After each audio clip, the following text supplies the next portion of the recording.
વિદેશમાંથી કાળું ધન આવ્યું હોય તો ભાજપને મત આપજો। ગરીબના ખાતામાં 15 લાખ આવ્યા હોય તો ભાજપને મત આપજો। 2 કરોડ યુવાનોને નોકરી મળી હોય તો ભાજપને મત આપજો।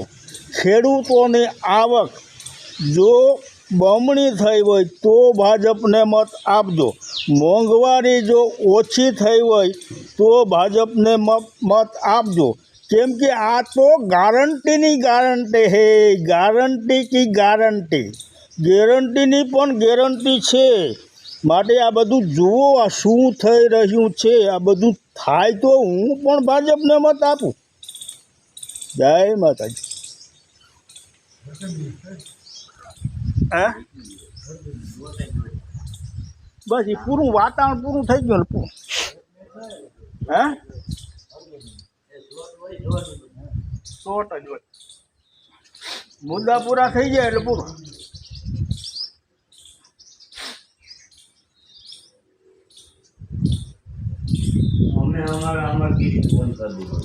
હવે કરો, હવે એવું બધું તો ઉતરો નથી।